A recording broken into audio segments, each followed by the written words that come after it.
Yo guys, kali ini kita bakal lanjutin season lagi, oke? Oh ya, saya mau bahas nih permasalahan soal nggak nulis judul komiknya di judul videonya ya. Jujur masalah ini udah ratusan kali saya ulang-ulang jelaskan di komen dan balas satu-satu komen kalian. Tapi masih ada aja yang nanya ini, aduh pusing. Ini bukan masalahnya saya nggak mau kasih tahu judulnya ya. Masalahnya tuh saya takut konten saya bakal kena yang namanya copyright gitu loh. Lu pada kan tahu sendiri kalau setiap komik yang saya upload ini bukan saya yang buat, bukan pure saya yang buat. Jadi pasti suatu saat dan mungkin nanti bisa aja kena copyright gitu loh. Dan sekarang ini saya sedang memakai cara fair use supaya konten saya tuh masih bisa dibilang dalam zona aman lah. Jadi yang nggak tahu apa itu fair use, cari dulu dah. Tutup dulu video ini, cari dulu itu. Terus balik lagi nonton. Nih kalau konten saya ini masih dalam zona aman. Dan kalau misalnya saya kasih judul yang persis sama dengan judul komiknya, boom, nggak guna fair use-nya. Dan bisa jadi kena copyright video ini. Jadi saya mohon pengertiannya untuk para viewer saya yang cantik, yang ganteng. Saya mohon ya pengertiannya. Oke, itu aja. So, langsung aja kita mulai.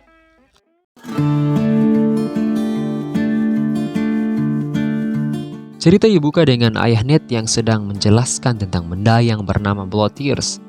Pedang yang menjadi trofi Baron keluarga Strider saat leluhur keluarga mereka mengalahkan Demon Desert ini merupakan pedang warisan leluhur mereka dan diperintahkan untuk dijaga oleh raja sendiri. Dan suatu hari nanti, Ned lah yang akan menjadi pewarisnya. Ayah Ned pun berkata padanya bahwa dia harus menjadi ksatria yang layak untuk menerima pedang ini. Ned pun langsung menjawabnya dan langsung mengiyakan perkataan ayahnya. Ayahnya yang mendengar jawaban Ned kemudian tertawa dan berkata jika mereka ingin itu terjadi, maka investasinya haruslah berhasil. Beberapa hari kemudian, terdengarlah teriakan Leonard alias ayah Ned di dalam wilayah kuil cahaya. Di sini Leonard ternyata sudah menyerahkan wilayah dan juga gelar baronnya pada kuil. Tapi Gwil juga mengambil Blood Tears yang merupakan harta peninggalan leluhur mereka. Karena itu, Leonard tak terima dan menyuruh Aldean mengembalikannya. Aldean kemudian berkata kalau Leonard sudah tidak punya wewenang lagi karena semua hutangnya pada kuil. Karena itu, dia harus menyerah atas pedang itu. Karena mendengar hal itu pun, Leonard langsung marah lalu mencabut pedang salah satu pengawal dan sontak langsung berniat menyerang Aldean saat itu juga. Tapi sayangnya, itu merupakan pilihan yang salah. Dengan tiba-tiba kesatria kembar yang mengawal Aldean lalu memontong dan menikam Leonard dengan sangat cepat. Karena hal itu, Leonard langsung terluka parah dan membutuhkan banyak sekali darah. Sekaligus membuat Ned menjadi sangat ketakutan karena melihat itu. Aldean lalu berkata pada Leonard kalau saja tadi dia terkena serangan itu, maka dia mungkin harus membunuh anak Leonard saat itu juga. Leonard lalu jatuh tak berdaya disertai teriakan anaknya, Ned. 12 tahun yang lalu, terjadi investasi bodong yang disebabkan oleh kuil cahaya yang membuat banyak pihak mengalami kerugian dan menyebabkan krisis ekonomi yang disebut Dungeon Bubble Break. Kuil cahaya menipu banyak orang dan menjual banyak sekali produk cacat, lalu mengambil keuntungan dari itu. Karena hal itu, banyak orang yang mengalami kerugian dan berakhir sebagai gelandangan yang cacat, sama seperti Ned dan ayahnya. Dan dalang dari ini semua, tak lain ialah kuil cahaya, terutama Aldean Lasker, sang kardinal kuil cahaya. Aldean yang telah menipu dan memanfaatkan Leonard, kemudian mengambil semua keuntungan dari Leonard yang membuat Leonard jatuh miskin seketika. Dan di sini, Ned pun sudah mencari Blood Tears ke seluruh penjuru dunia, tapi dia tak menemukan apapun, bahkan rumor tentang itu sekalipun. Tapi dia bertanya, kenapa Master memiliki Blood Tears itu? Zephyr lalu memberitahunya kalau itu dikatakan Master padanya beberapa hari yang lalu. Dia juga memberitahukan identitas para petinggi kultus, yang salah satunya ternyata ialah Imam Kuil Cahaya, Aldean Lasker. Dan hal itu sontak membuat Ned langsung berteriak tak percaya karena mendengarnya. Selama perjalanan mereka ke dungeon itu, Ned berpikir keras tentang dia yang sudah ditipu oleh orang yang dianggap selayaknya keluarganya sendiri. Dan kalau mereka menyerahkan Dragonheart kepadanya, maka itu semua sama dengan kematian mereka, dan balas dendamnya hanya akan menjadi bualan belaka. Di sini Ned sangatlah depresi karena semua orang yang dia kenal ternyata selama ini telah menipu dirinya. Tak lama kemudian, sampailah mereka di dungeon itu. Tomb of the Abominable Princess, artinya makam putri yang keji atau kejam mungkin. Kalau salah bisa dikoreksi di komen ya, oke? Lanjut. Tomb of the Abominable Princess, satu dari 8 rahasia dunia. Setelah masuk ke dalam, Arno kemudian menjelaskan semua hal-hal bahkan detail kecil di dalam dungeon dan setiap lantainya. Dungeon ini berjumlah 9 lantai dan raid terakhir berhasil mencapai lantai 7.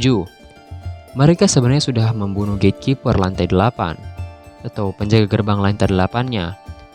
Tapi karena energi jahat yang berasal dari lantai 9, para Ghost Rider masih muncul seperti ini. Anjir, keren Ghost Rider satu ini, cok. Cuma kurangnya nggak ada api. Woi, bercanda anjir. Karena hal itu, mereka kemudian memasang formasi yang dipimpin oleh Matthias. Sementara itu, di saat yang sama di Kuil Cahaya, terlihatlah kepala imam Kuil Cahaya Paris ketiga, Alfonso Giornetti, yang sedang bersama dengan akar masalah ini, yaitu Aldian Lesker, sang kardinal Kuil Cahaya. Scene kemudian berpindah lagi di dalam dungeon, di mana di sana sedang terjadi pertarungan yang sangat-sangat sengit. Tapi tiba-tiba dari kejauhan terlihatlah sebuah kekacauan yang ternyata disebabkan oleh Bone Golem yang tercipta dari tumpukan ratusan tulang belulang dari para skeleton. Para Bone Golem itu kemudian menghancurkan formasi mereka semua dengan hantamannya yang sangat keras. Tapi Leona tak membiarkan itu terjadi dan langsung menggunakan skillnya, yaitu Canes of the Light, yang langsung mengekang Sang Bone Golem. Tapi sayangnya, tak semudah itu Ferguson, karena rantai itu seketika dihancurkan oleh Sang Bone Golem dengan sekejap mata. Sang Dewi menunjukkan jalannya padaku, memberikan seberkas cahaya di dalam kegelapan. Rise of the Light. Setelah menghancurkan itu, Matthias langsung mencari sosok yang menciptakannya, yang adalah Magic Skeleton. Ini kayak gabungannya Vexana sama Faramis, hampir mirip-mirip ya. Karena sudah mengetahui lokasinya, di sini Matthias sedang mencari sesuatu. Tapi tiba-tiba, Lucius berkata kalau dia menemukan itu, yang disertai dengan kata-katanya yang menyuruh mereka semua untuk mundur. Lucius lalu melancarkan serangan tombaknya yang sangat dahsyat pada sang Magic Skeleton. Dan hal itu langsung membuatnya berubah menjadi abu, sekaligus menghancurkan benda yang mereka cari-cari dari tadi. Benda itu ternyata bernama Asian Tombstone, gunanya untuk memberikan kekuatan pada Magic Skeleton. Karena melihat kekuatan itu, semua orang di situ kemudian menyadari kekuatan dari Saint Lucius. Tapi berbeda dari yang lain, Zephyr merasa bahwa itemnya saja yang kuat, karena itu seharga 2 juta emas. Karena itu, mereka semua telah berhasil menyelesaikan raid lantai 8 dan memutuskan untuk beristirahat di sini dan melanjutkan penyerangan bos pada besok hari. Melihat kesempatan ini, Zephyr lalu menyelinap keluar dari kelompok. Di sini Zephyr nampaknya sedang mencari sesuatu di dinding dungeon itu. Sontak, dia pun menemukan itu, lalu menekannya. Scene kemudian berpindah pada ruang rapat sementara yang memperlihatkan para kapten yang sedang membahas rencana untuk menyelesaikan lantai ke-9. Mereka gelisah karena mereka kalah dan dikepung musuh 1 tahun yang lalu. Jadi, mereka mempunyai rencana untuk menghemat kekuatan sihir dari Lucius agar dia dapat mengalahkan sang gatekeeper ruangan bos, yang 1 tahun yang lalu membuat mereka semua kena mental dan ketakutan hanya dengan menatap mata sang gatekeeper. Oh ya, ini saya kasih spoiler sedikit. Si gatekeeper ini punya hubungan sama Zephyr, deket banget pokoknya hubungannya. Saya yakin biar orang yang udah jauh bacanya gak bakal nyadar dengan detail yang akan saya jelasin nanti. Jadi walaupun kalian udah baca, jangan malas nonton, oke? Supaya gak ketinggalan detail-detail yang berguna dan penting ke depannya, oke? Lanjut. Sementara membahas tentang hal itu, tiba-tiba mereka mendengar teriakan dari luar. Sontak Matthias langsung memeriksa itu. Dia pun kaget karena kemunculan Shoggoth saat itu yang tidak sesuai dengan rencana yang telah dia jelaskan. Dan pada saat itu, mungkin karena mereka mendeteksi aura bahaya, mereka lalu mengarahkan mata mereka pada satu orang yang ialah Zephyr. Zephyr kemudian mengaktifkan tuas itu karena merasa aneh dengan tatapan para kapten. Dan saat itu juga, dungeonnya kemudian bergerak, lalu memisahkan mereka semua ke tempat yang berbeda-beda. Scene pun berpindah pada saat pertemuan semua pemuja Demon God beberapa minggu yang lalu. Di sini, Matthias menjelaskan rencana yang harus mereka rencanakan nanti. Mulai dari Lucius yang meminjam item sang paus yang bernama Stake of Faith, lalu menggunakan itu untuk menjepit pintu masuk ke ruangan bos.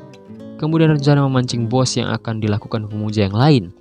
Lalu pencurian Dragon Heart yang akan dilaksanakan oleh Ned. Dan langkah terakhir adalah pembangkitan Shoggoth. Karena kekuatan dari 5 Shoggoth, itu pasti akan langsung membuat para anggota lain memasuki mode frenzy dan saling membunuh. Dan itu pasti membuat Lucius dan yang lainnya kebingungan. Selama tim pemancing bos berhasil memancing bos, sang bos itu pasti akan langsung membantu mereka dalam mengurus Lucius. Setelah itu selesai, mereka hanya perlu memberitahu Quill kalau Red dan John telah gagal dan Lucius mati di dalam sana.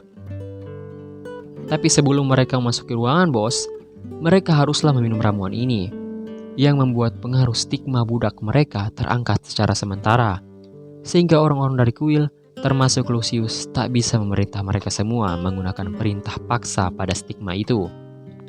Orang-orang yang akan membantu pelarian Ned juga diberikan hipnos ocarina yang berguna untuk mengendalikan dan agar mereka tak diserang oleh Shoggoth pada saat melindungi Ned. Tapi sayangnya, mereka juga memberikannya kepada Zephyr yang malah membuatnya senang karena rencananya pasti berjalan lebih mudah nanti. Setelah kekacauan yang dia buat, dengan cepat Zephyr lalu berlari mengaktifkan tuas itu. Tapi dia menjadi sesuatu yang aneh, yang tidak lain adalah tatapan dari para kapten tim secara bersamaan. Dan ya, singkatnya dia langsung mengaktifkannya dan membuat mereka semua terpisah lagi. Dengan cepat, Zephyr pun pergi dari situ. Tapi Lucius yang dengan cepat menyadarinya, lalu menggunakan perintah budak untuk menyuruhnya berhenti saat itu juga. Tapi tidak semudah itu Ferguson. Perintah budaknya kemudian tak berpengaruh sama sekali pada Zephyr. Ya, itu tentu saja karena efek obat yang diberikan oleh Matthias padanya. Karena itu, dia kemudian mengaktifkan skillnya untuk menyerang Zephyr. Tapi lagi-lagi, itu tak semudah itu. Ned kemudian langsung mencincang tangan Matthias seketika itu, menggunakan urumi atau pedang lunak miliknya. Setelah itu, tentu saja dia langsung mengaktifkan skill kecepatan Dragon King Style untuk mengejar Zephyr dengan cepat. Karena serangan Matthias telah ditangkis, dengan cepat Lucius mengeluarkan serangannya yang langsung mengarah tepat ke arah Zephyr. Tapi sayangnya, lagi-lagi tak semudah itu Ferguson. Serangan Lucius sama sekali tak mengenainya, karena dia dilindungi oleh dungeon itu sendiri, yang membuatnya seketika kaget akan hal itu. Ternyata, alasan itu tak mengenai Zephyr adalah karena dia menggunakan privilege strong luck miliknya yang membuat dia dikelilingi oleh aura keberuntungan yang sangat kuat. Karena sekarang ini dungeonnya sudah terbongkar, pintu menuju ruangan bos menjadi tak berguna, dan kalau seseorang beruntung, dia mungkin bisa langsung menuju ruangan sang bos. Dan ya, pada saat ini keberuntungan ada di pihak Zephyr. Jadi sudah pasti dia akan menemukannya, walaupun dia sembarang berjalan. Tapi tiba-tiba, dengan kecepatan yang sangat tinggi, Ned langsung menyusul Zephyr dan muncul seketika di sampingnya. Di sini Zephyr memujinya karena bisa menyusulnya. Anjir, pandang enteng ini sama gurunya sendiri goblok. Dasar murid nggak ada akhlak ini orang ini. Saat itu juga Ned kemudian membalas perkataan Zephyr padanya sambil tersenyum. Seketika itu, Zephyr lalu tersenyum lagi. Dan scene kemudian berpindah pada Zephyr yang sedang berbincang dengan Ned pada saat hari terakhir latihan mereka. Di sini Zephyr menjelaskan pada Ned, jika Ned mengikuti rencana pemuja Demon God, maka dia pasti akan mati saat itu juga. Jadi, satu-satunya pilihan mereka berdua adalah harus membunuh bosnya. Saat itu juga Ned lalu berkata kalau itu tidak mungkin untuk membunuh sang bos hanya dengan mereka berdua saja. Zephyr pun dengan santainya menyuruh Ned duduk dan membiarkan dia menjelaskan semua rencananya. Setelah mendengar rencana cemerlang Zephyr, Ned langsung tahu jika rencananya pasti akan berhasil. Tapi ada sesuatu yang dia masih ragukan, yaitu maksud dari perkataan Zephyr mengenai dia yang akan mati kalau membawa Dragon Heart itu sesuai arahan pemuja Demon God. Ned kemudian berkata kalau itu tak mungkin terjadi karena kecepatan Dragon King Style. Terlebih lagi, bagaimana kalau dia yang menjadi pengguna Dragon Heart? Dua hal. Pertama, Dragon Heart hanya bisa diserap menggunakan metode khusus. Kalau kau menyerapnya dengan sembarang, kau pasti akan mati. Tentu saja, aku juga tak bisa menyerapnya. Tapi aku tahu orang yang bisa membantu penyerapannya. Dan yang kedua, orang yang datang ke kuil Paris ketiga sebagai kurir adalah Aldean Lesker sendiri. Kalau kau tak muncul di tempat pertemuan, kau pasti akan dikejar oleh kesatria kembar yang adalah salah satu dari 10 orang terkuat di benua ini. Bukan hanya mereka saja yang akan mengejarmu, melainkan seluruh kultus kita juga pasti akan turun tangan.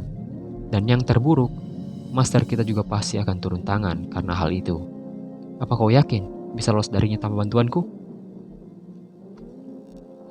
Dengan kecepatan Dragon King Style, mereka berdua lalu bergerak dengan sangat cepat ke arah ruangan bos. Sementara itu, Ned sudah sangat yakin jika semua perkataan Zephyr itu benar adanya. Musuh abadinya, Aldean Lesker, adalah petinggi kultus setan itu. Dia juga sangat dekat dengan master kita, sampai dipercayakan tugas yang sepenting ini. Masih kurangkah kau menghancurkan kehidupan berhargaku dengan tipuanmu? Masih kurangkah itu? Masih kurangkah kalian menipuku sepanjang hidupku? Tak termaafkan. Penyembah Demon God, kuil cahaya, akan kuhancurkan mereka semua dengan tanganku sendiri. Zephyr kemudian langsung menenangkan Ned dan berkata kalau mereka harus cepat, kalau tidak, mereka akan terlambat masuk ke ruangan bos itu. Karena 15 detik lagi Strong Lock akan habis. Karena sebentar lagi durasi Strong Lock akan habis, mereka dengan cepat mengarah ke ruangan bos dengan kecepatan yang sangat tinggi. Mereka lalu tiba tepat di depan sang gatekeeper. Sementara itu, waktu sudah semakin menipis dan hanya tersisa 7 detik lagi sampai waktu Strong Lock habis. Sayangnya, gatekeeper langsung menyerang mereka berdua saat itu. Dan waktunya hanya tersisa 4 detik lagi. Tapi tiba-tiba, mereka melihat cahaya harapan, yaitu celah menuju ruangan bos. Mereka langsung mengaktifkan skill kombinasi Dragon King Style untuk menghindari tangkapan dari gatekeeper itu. Tapi waktu hanya tersisa 2 detik lagi, dan celah itu perlahan-lahan mulai menutup. Dan ternyata, mereka pun berhasil masuk ke dalam ruangan bos dengan tepat waktu. Sontak mereka berdua kemudian tertawa karena tak menyangka bisa sampai ke dalam sini dengan selamat, bahkan dengan waktu yang sangatlah cepat. Ned kemudian bertanya-tanya, di mana sang bos? Bukankah ini ruangan bosnya? Tiba-tiba, mereka berdua dikagetkan dengan suara seorang manusia yang nampaknya adalah bos terdungeon yang tak lain adalah sang Abominable Princess itu sendiri. Anjir, cantiknya cok. Oh ya, by the way, gue kasih spoiler nih cewek ini nih ada hubungannya dengan Zephyr. Bisa dibilang kayak intim banget malah. Maksudnya dekat banget gitu loh. Cerita pun berlanjut dan memperlihatkan para anggota yang lain yang telah berhasil mengatasi kekacauan itu. Di situasi ini, Lucius berpikir keras tentang hal yang janggal yang sudah terjadi dan sampailah dia pada kesimpulan bahwa pasti terdapat banyak penyembah Demon God dalam party yang telah dia buat ini. Lucius sontak langsung menanyakan asal-muasal Ned dan Zephyr kepada Arno. Dan di sini, Arno pun langsung memberitahu kalau 2 orang itu berasal dari satuan Matthias, yang sontak membuat Lucius sangatlah kaget. Matthias yang sudah mengetahui situasi yang pasti terjadi selanjutnya, kemudian langsung menyuruh anggotanya yang lain untuk bersiap-siap agar membunuh atau dibunuh. Lalu secara tepat waktu, Lucius langsung mendekat ke arah Matthias saat itu juga. Lalu kemudian bertanya pada Matthias tentang apa yang sebenarnya terjadi di sini. Matthias lalu menjawabnya dengan jawaban yang sudah pasti tak enak didengar olehnya. Sementara itu, terlihatlah situasi dalam ruangan bos, di mana sang putri akhirnya menunjukkan dirinya setelah 1000 tahun terkurung di dalam sini. Karena sudah terlalu lama menjones, Ned kemudian langsung terpesona dan terpana dengan kecantikan sang tuan putri. Apalagi matanya yang sayu yang menunjukkan ketidakberdayaan seperti menatap sebuah kesedihan langsung. Itu sontak membuat Ned berniat untuk melindungi sang putri dan berdiri terus di sisinya. Tapi tiba-tiba, Zephyr langsung menahan Ned yang hampir jatuh ke dalam jebakan sang putri. Mirip sama Squid Game ini. Scene-nya, vibe-nya sama. Zephyr kemudian langsung mengatai Ned, idiot saat itu juga. Dan saat itu, sang putri langsung tertawa karena Zephyr yang menyadari jebakannya. Dan ya, dimulailah fase pertama dari Abominable Princess, Eurydica. Dia pun langsung mengeluarkan tangan-tangan yang berwarna merah dan biru yang sontak langsung menyerang mereka berdua. Seketika Zephyr berkata, "Coba kau lihat, di sana itu pacarmu, dasar idiot." Sontak Ned langsung menyuruhnya diam karena dia sudah tidak terjebak lagi dalam ilusi.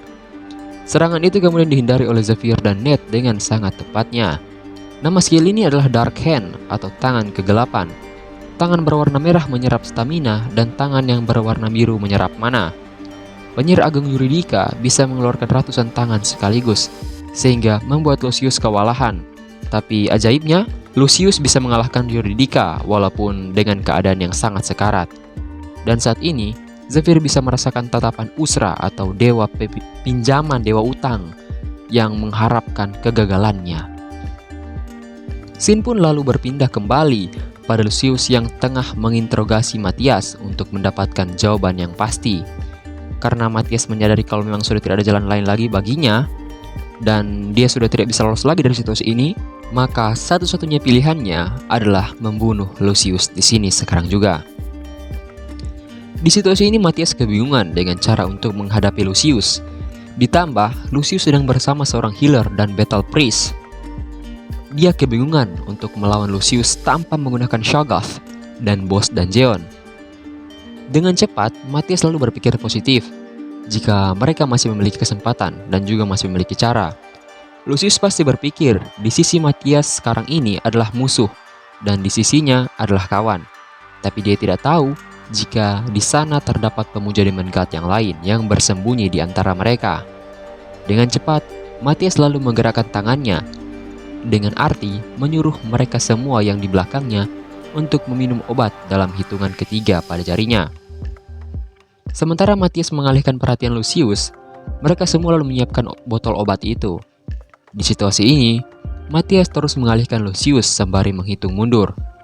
Tapi saat hitungan selesai, tiba-tiba Lucius langsung menggunakan perintah budaknya dan menyuruh mereka semua agar mengeluarkan senjata mereka dan menyerang Matthias saat itu juga. Karena perintah dari Sain itu sama dengan Paus, maka perintah Imam Cahaya yang lain tak akan berguna. Jadi, satu-satunya cara Matthias untuk menghentikan mereka ialah membunuh mereka semua. Setelah para pemuja Demon God yang lainnya sudah mati, sudah pasti branded worm yang dalam tubuh mereka akan ikut keluar juga karena inangnya sudah mati. Lucius selalu sangat kecewa pada Matthias yang telah mengkhianatinya. Matthias yang sudah terpojok pada saat itu kemudian langsung mengeluarkan senjata terakhirnya yang terlihat seperti sebuah pil obat berlogo pemuja Demon God. Dan secara tiba-tiba, dia lalu memperlihatkan pil itu dan menggigitnya yang langsung membuatnya berevolusi. Nama dari pil itu adalah Stone of Revelation. Pil tersebut diberikan Aldean kepadanya dengan perintah untuk menggunakan benda itu pada saat sudah dekat dengan kematiannya. Matthias pun berubah menjadi wujud demonification-nya. Bahasa gampangnya berubah jadi iblis. Saat itu juga, Lucius langsung menyuruh mereka semua untuk menyerang Matthias, karena pasti kekuatan Matthias belumlah stabil, karena baru saja berubah menjadi iblis. Mereka pun menyerang Matthias menggunakan kekuatan penuh mereka saat itu juga. Tapi sayangnya, semua serangan itu lalu ditahan oleh Matthias dengan sangat mudah. Sontak, dengan tiba-tiba Lucius langsung menyerangnya saat itu juga, yang menyebabkan kerusakan yang parah di area sekitarnya. Tapi sayang sekali, lagi-lagi itu tak berguna, karena Matthias menahan serangannya sekali lagi. Semua orang yang ada di situ kemudian kaget karena melihat serangan Lucius yang ditangkis oleh Matthias dengan sangat mudahnya. Tapi dengan tiba-tiba, Leona terpikir dengan benda yang mereka miliki, yaitu Stake of Faith, yang diserahkan Lucius kepadanya. Dia berpikiran kalau dia berhasil meresonansikan serangannya dengan Lucius, pasti Matthias akan langsung kalah. Tapi dia kaget karena item itu ternyata sudah hilang dan tidak ada padanya. Dan ya, itu ternyata telah dicuri oleh Ned yang sangat perfect. Kembali lagi ke pertarungan duo guru dan murid melawan sang bos Princess Eurydica. Di sini Ned menyadari kalau semua yang dikatakan Zephyr ternyata benar. Skill sihir mengharuskan penggunanya menyusun rune yang rumit di dalam otaknya.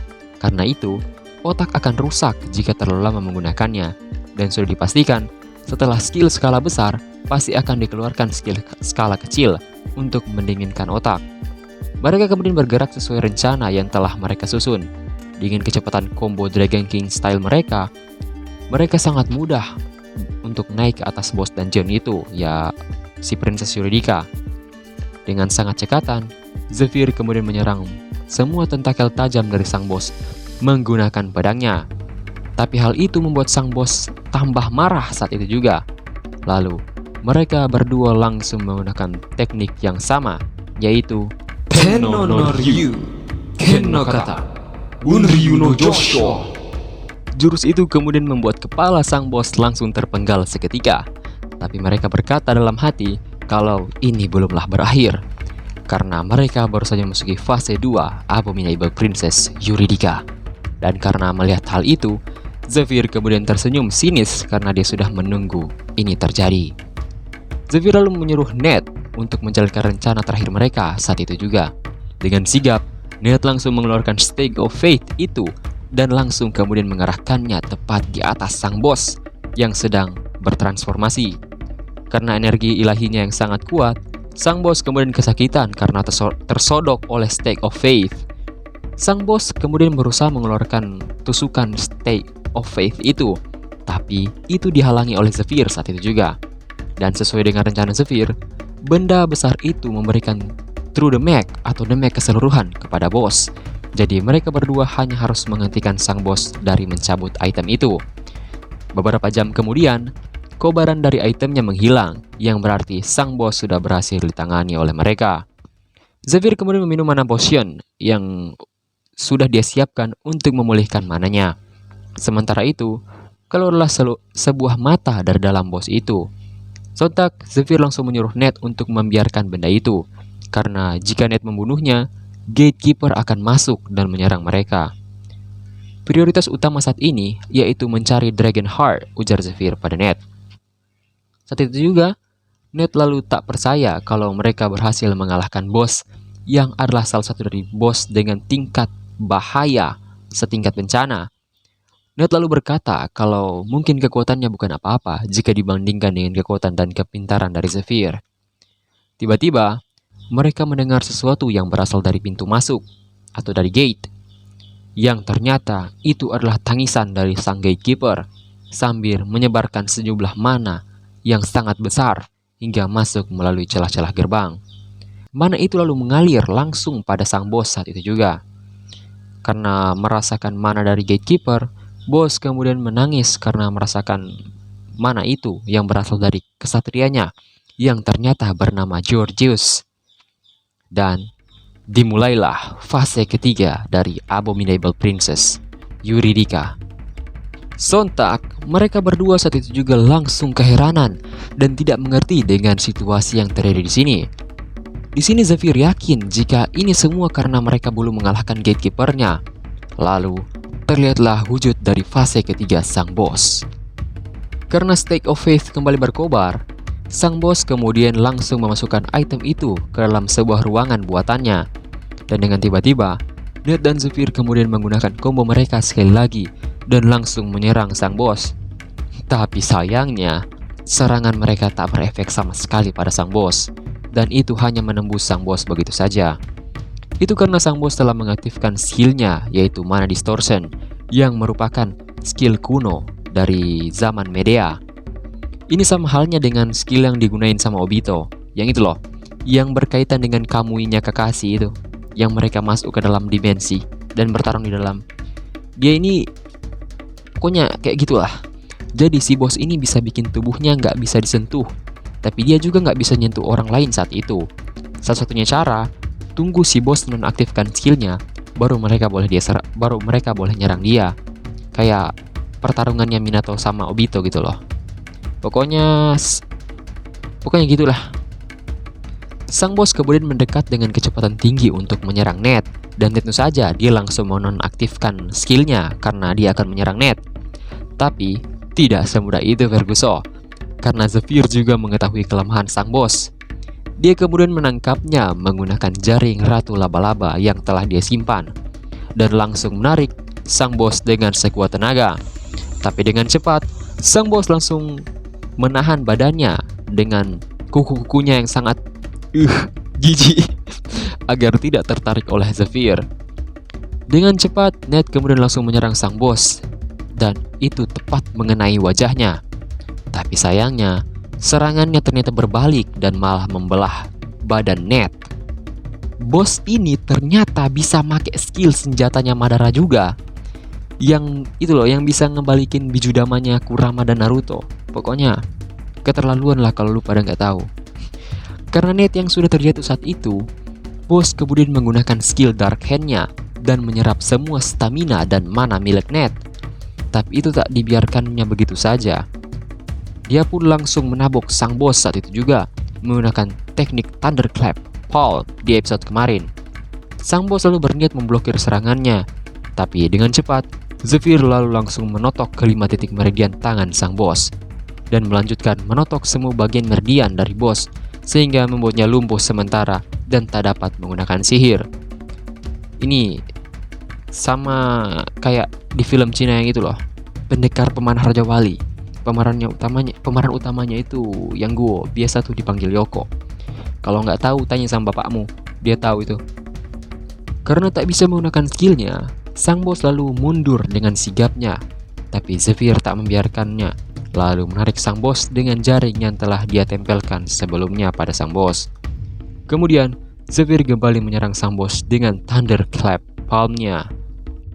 Karena memiliki kesempatan, dengan cepat Zephyr mengeluarkan sebuah Rosario berisi skill lalu melempar 3 buah manik pada Net agar Net tidak mati lemas saat itu juga. Tapi dengan tiba-tiba, sang bos lalu menyerangnya lagi sehingga membuat Zephyr terlempar dan menghantam dinding dengan keras. Seketika sang bos langsung mengikatnya lalu meluncurkan beberapa serangan sihir kepada Zephyr yang langsung meledakkannya hingga beberapa kali. Tiba-tiba, terlihatlah sebuah cangkir yang pecah seketika itu. Cangkir itu ternyata punya Sister. Sister lalu mencoba membersihkan pecahan cangkir itu, tapi jarinya tiba-tiba terluka. Sister pada saat ini lalu sangat merasa cemas kepada Zephyr. Di sini dia menyesal karena harusnya dia memberikan Rosario dengan skill yang lebih besar lagi kepada Zephyr saat itu. Tapi dia berdoa agar Zephyr baik-baik saja dan bisa kembali dengan selamat. Sementara itu, terlihatlah Zephyr yang sudah sangat terluka parah karena ledakan tadi. Di sini Zephyr kebingungan dan bertanya-tanya tentang apa yang harus dia lakukan sekarang ini. Sedangkan semua privilege sisanya yang diberikan kepadanya saat dulu itu bukanlah sebuah niat baik, tapi merupakan rantai yang mengikatnya. Dan kalau dia menggunakan privilege lainnya, dia pasti akan langsung menjadi apostel dari dewa yang dipakai privilege-nya. Dan karena itulah dia tidak boleh sembarang menggunakan privilege itu. Dan karena situasi yang sudah sangat gawat, Zephyr kemudian terlihat seperti menggambar sesuatu di lantai menggunakan darahnya. Hampir mirip kayak simbol. Kayak simbol apa? Saya nggak tahu juga. Dan tiba-tiba, sebelum dia selesai menggambar itu, muncullah sebuah sinar yang ternyata adalah Mercedes. Akhirnya Mercedes Chang muncul lagi guys ya. Mercedes kemudian bertanya pada Zephyr, bagaimana bisa dia mengetahui simbol penghujat itu? Ternyata Hal tersebut sudah direncanakan oleh Zville, yang membuatnya langsung tersenyum sinis saat itu juga.